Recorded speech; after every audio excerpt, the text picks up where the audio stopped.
Frontline recruiters of the Islamic State. 11 Indians had joined the Islamic State. And how they recruit and train people. Total of 23 Indians fighting for the IS in Iraq and Syria.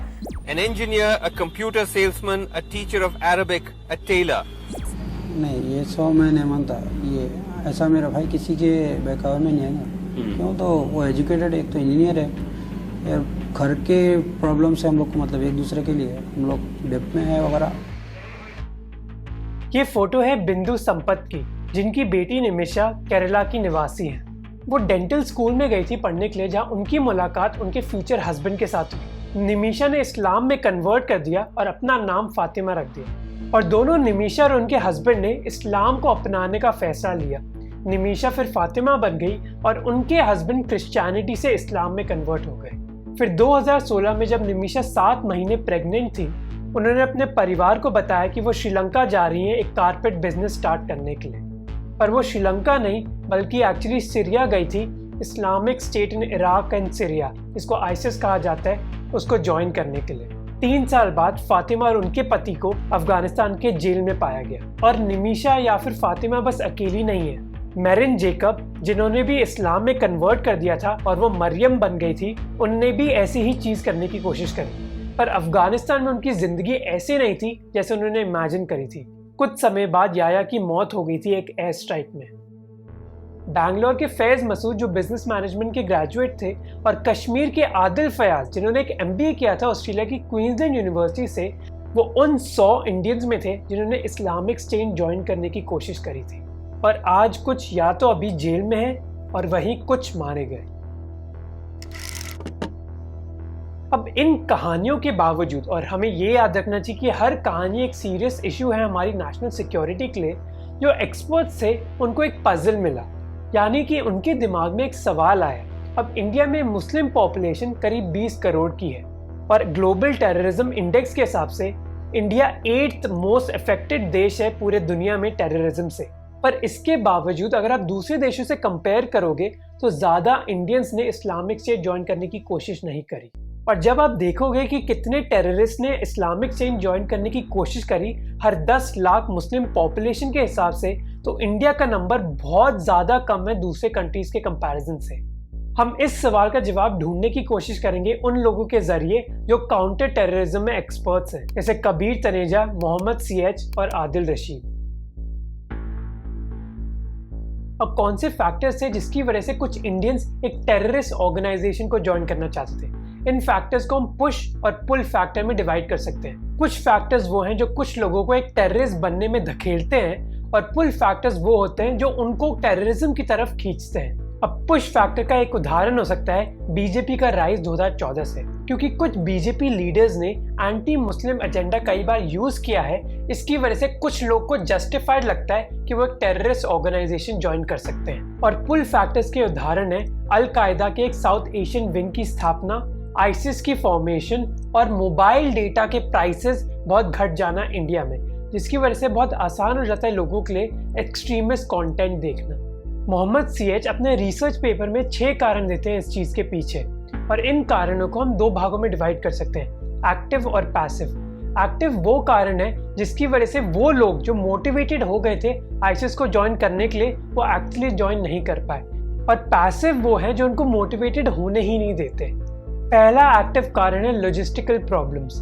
2017 में बस 5.5% Indians के पास ही एक passport था। अब India की total population में करीब 14% मुस्लिम है, और 14% में से 1/3 पॉवर्टी लाइन के नीचे है, यानी कि पासपोर्ट तो छोड़िए, उनके पास बेसिक चीज़ें ही नहीं है। इन नंबर्स के हिसाब से CH कहते हैं कि इंडिया में करीब 70 लाख पासपोर्ट होल्डर्स हैं जो मुस्लिम हैं और जो बाहर देश जा सकते हैं। पासपोर्ट के अलावा दूसरी लॉजिस्टिकल प्रॉब्लम्स थी वीज़ा कॉस्ट और जितने डॉक्यूमेंट चाहिए होते हैं एक नॉर्मल व्यक्ति को कोई भी वीज़ा लेने के लिए। अब वो लोग जो आईसिस को ज्वाइन करना चाहते थे वो इराक और सीरिया डायरेक्ट नहीं जाते थे बल्कि टर्की के जरिए जाते थे। किसी भी इंडियन को अगर टर्की का वीज़ा चाहिए तो आपको बैंक स्टेटमेंट देनी होती है, फ्लाइट टिकट्स, होटल बुकिंग्स और पूरी आइटिनरी दिखानी होती है। इसके अलावा टर्की की डायरेक्ट फ्लाइट्स बस कुछ शहरों से ही है इंडिया में, जैसे दिल्ली और बॉम्बे। इसका ये मतलब है कि टर्की जाना किसी के लिए भी बहुत एक्सपेंसिव प्रोसेस है और इसमें टाइम भी बहुत बिताना पड़ता है। टर्की जाने के लिए किसी को भी करीब $4,000 खर्च करने पड़ेंगे, यानी कि करीब 3 लाख रुपए। और ये बहुत नामुमकिन हो जाता है किसी भी average Indian Muslim house hold के लिए, क्योंकि उनकी सालाना आय करीब $300 यानी कि करीब 22,000 रुपए है। अब आप में से कुछ लोग पूछ सकते हैं कि इंडोनेशिया और टूनीशिया में भी लोग ऐसे ही लॉजिस्टिकल डिफिकल्टीज से गुजरते होंगे, उधर भी पासपोर्ट मिलना या एक फ़्लाइट की कॉस्ट इतनी होगी, पर उधर ज़्यादा क्यों रिक्रूटमेंट हुई आईसिस के लिए? इसके पीछे कुछ और फैक्टर्स हैं। दूसरा इंपॉर्टेंट एक्टिव फैक्टर था कि हमारी सरकार ने बहुत ज़्यादा कदम उठाए थे इस रिक्रूटमेंट को रोकने के लिए। जैसे 2015 में इंडिया के इंटेलिजेंस ब्यूरो ने एक ऑपरेशन चक्रव्यूह लॉन्च किया था, जहां इंटेलिजेंस ब्यूरो के ऑपरेटिव्स एक्टिंग करते थे कि वो आईसिस के रिक्रूटर हैं और लोगों से कांटेक्ट करने की कोशिश करते थे। और जब वो लोग जो आईसिस को एक्चुअली ज्वाइन करना चाहते हैं इन आईबी ऑपरेटिव्स के संपर्क में आते हैं, तो ये आईबी ऑपरेटिव्स फिर उनको ट्रैक करने लग जाते हैं। फिर कुछ टाइम बाद वो ऑफिसर्स अपनी आइडेंटिटी बताते थे उन लोगों को और उनको एक वॉच लिस्ट में डाल देते थे, जिसकी वजह से दूसरे लोग और डर जाते थे।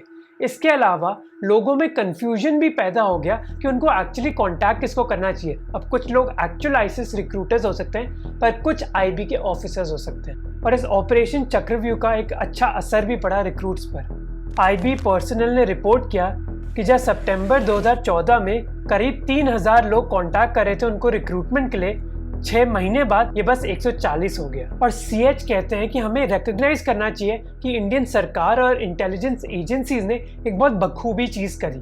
उन्होंने उन रिक्रूट्स को जो एक्सट्रीमिस्ट कंटेंट देख रहे थे उनको अरेस्ट नहीं किया, बल्कि उनको वॉच लिस्ट में डाला और उनके परिवार और कम्युनिटी को उनको काउंसलिंग करने के लिए बोला, जिसकी वजह से बहुत आसान हो गया था उन लोगों को डी रेडिकलाइज करना। जबकि अगर वो शायद अरेस्ट करते तो ये प्रोसेस इतना आसान नहीं होता। इंडियन सरकार ने बस सुन्नी लोगों को रोकने की कोशिश ही नहीं करी, बल्कि शिया लोगों को भी रोकने की कोशिश करी। अब आईसिस में जो मोस्टली टेररिस्ट थे वो सुन्नी थे, और वो लोग एक्चुअली शिया लोगों के खिलाफ लड़ रहे थे और उनकी हेरिटेज साइट्स डिस्ट्रॉय कर रहे थे। तो जब 25,000 से ज़्यादा इंडियन शियाज ने इराक जाने की कोशिश करी इस्लामिक स्टेट से लड़ने के लिए, इंडियन गवर्नमेंट ने उनके ट्रैवल को ब्लॉक कर दिया, क्योंकि उनको डर था कि जब ये शिया लोग वापस इंडिया आएंगे तो इंडिया में शिया मुस्लिम टेंशन्स बढ़ सकती हैं। तीसरा कारण था कि वो इंडियंस जो आईसिस को ज्वाइन कर रहे थे उनमें से कई लोगों को रेसिज्म झेलना पड़ा था। एक रिपोर्ट के हिसाब से जो फॉरेन इंटेलिजेंस एजेंसीज ने प्रिपेयर करी थी, इंडियंस को एक अच्छा फाइटर नहीं माना जाता था इस्लामिक स्टेट में। इसी वजह से वो अरब लोगों को मेन फाइटर्स के तौर पे चूज करते थे और इंडियंस को सुसाइड अटैक के लिए भेजते थे। उस रिपोर्ट के हिसाब से अरब फाइटर्स की रैंकिंग ऊपर होती थी, उनको एक ऑफिसर का दर्जा दिया जाता था और उनको बेटर वेपन्स भी दिए जाते थे। जबकि जो इंडिया, पाकिस्तान या फिर बांग्लादेश के टेररिस्ट थे उनको छोटी जगहों में रहना पड़ता था और उनको कम पैसे भी दिए जाते थे। उस इंटेलिजेंस रिपोर्ट के हिसाब से जो आईसिस की पुलिस थी वो ऐसे लोगों पर बहुत क्लोज निगरानी रख रही थी, और आईसिस की पुलिस में कोई भी इंडियन, पाकिस्तानी या फिर बांग्लादेशी नहीं था, बल्कि यूजुअली बस Iraqi, Syrian, Palestinian, Saudi Arabian और ट्यूनीशियन फाइटर्स थे। एक न्यूज रिपोर्ट के हिसाब से एक इंडियन वापस आ गए थे आईसिस को छोड़ के जब उनको टॉयलेट साफ कराने जैसी जॉब्स दी गई। और इस रेसिज्म के पीछे कारण क्या थे?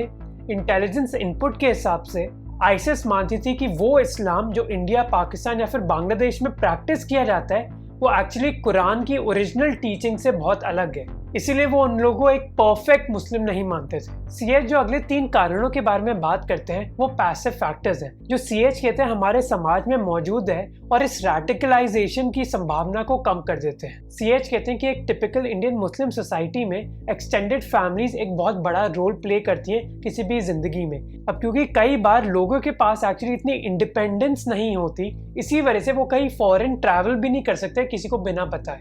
सीएच कहते हैं कि उनकी रिसर्च के दौरान उनको पता चला कि कई मुस्लिम फैमिलीज ने कई लोगों को रोकने की कोशिश करी थी आईसिस ज्वाइन करने के लिए, और इस बात पर बयान इंडिया के होम मिनिस्टर राजनाथ सिंह ने भी किया था।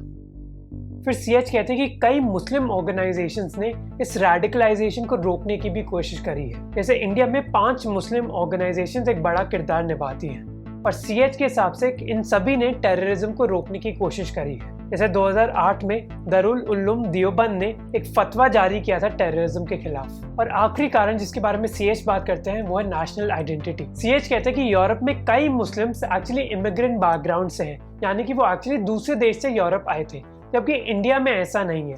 इंडिया में मुस्लिम्स करीब हजारों साल से रह रहे हैं, इसलिए उनकी नेशनल आइडेंटिटी इंडिया से कनेक्टेड है। इसी वजह से कम संभावना हो जाती है उनके लिए किसी भी दूसरी वॉर में शामिल होने। इस चीज के बावजूद कि इंडियन इंटेलिजेंस एजेंसीज ने अच्छी तरह आईसिस को अभी तक काउंटर किया है, इसका मतलब ये नहीं है कि अभी प्रॉब्लम सॉल्व हो गई है। जब से आईसिस की टेरिटरी कम हुई है, हम ये बोल सकते हैं कि वो और ज़्यादा खतरनाक हो गए, क्योंकि अब कोई भी एक लोन वुल्फ अटैक कर सकता है, यानी कि ऐसा अटैक जहां उनको एक टेरिटरी की ज़रूरत नहीं है, बल्कि एक दो टेररिस्ट कोऑर्डिनेट करके कहीं भी अटैक कर सकते हैं। जैसे 2017 में ऐसा सस्पेक्टेड था कि आईसिस जिम्मेदार थी मध्य प्रदेश के ट्रेन ब्लास्ट के लिए। और इंडियन इंटेलिजेंस एजेंसीज को स्पेशली ध्यान देना होगा केरला की तरफ, जहाँ सबसे ज्यादा रेडिकलाइजेशन के केसेस देखे गए हैं। केरला की इकोनॉमी बहुत हद तक गल्फ के रेमिटेंसेस पर निर्भर करती है, यानी कि कई केरला के लोग मिडिल ईस्ट में जाते हैं, उधर काम करते हैं, और वो जो पैसा कमाते हैं उधर वो केरला में भेजते हैं। इसका मतलब है कि मिडिल ईस्ट का बस इकोनॉमिक इन्फ्लुएंस ही नहीं, एक पॉलिटिकल इन्फ्लुएंस भी है केरला पर। जैसे अब्दुल रहमान परम्बन जो केरला से हैं और जिनके बेटे ने आईसिस को ज्वाइन किया था, वो कहते हैं कि उनके गांव में पहले बस कुछ मस्जिद ही होते थे, पर अब 20 से ज्यादा मस्जिद आ गए उनके गांव में, जहां बस करीब 4000 परिवार ही हैं। पर आईसिस को रोकने के लिए इंडियन गवर्नमेंट को अपनी पॉलिटिकल मैसेजिंग पर भी ध्यान देना होगा, क्योंकि यूएस के एक इंटेलिजेंस ग्रुप के हिसाब से आईसिस इंडिया की हिंदू मुस्लिम टेंशन्स को यूज करने की कोशिश कर रही है। उनके हिसाब से दिल्ली के 2020 के दंगे की फोटोज आईसिस के मीडिया यूनिट एक पोस्टर की तरह यूज कर रही है। और ये मोटिवेशन कंफर्म हुआ जब इंटेलिजेंस एजेंसीज लखनऊ में कुछ एक्सट्रीमिस्ट लोगों के इंटरव्यू कर रही थी, जहां उन्होंने बताया कि वो हिंदू राइट विंग ग्रुप जैसे विश्व हिंदू परिषद से लड़ने के लिए मोटिवेटेड थे। और इंडिया की think tank observer research foundation ने एक डिटेल पेपर लिखा इस बारे में कि कैसे हिंदू मुस्लिम टेंशन्स इंडियन मुस्लिम्स को रेडिकलाइज कर सकती हैं। तो जहां इंडियन सरकार और सिक्योरिटी एजेंसीज ने बहुत अच्छी तरह आईसिस को काउंटर किया है, ऐसा ही उनको करना होगा फ्यूचर में भी, पर अपनी पॉलिटिकल मैसेजिंग पर ध्यान करके। क्योंकि जैसे कबीर तनेजा कहते हैं कि अब आईसिस से खतरा इराक से नहीं आएगा, बल्कि इंटरनेट से आएगा।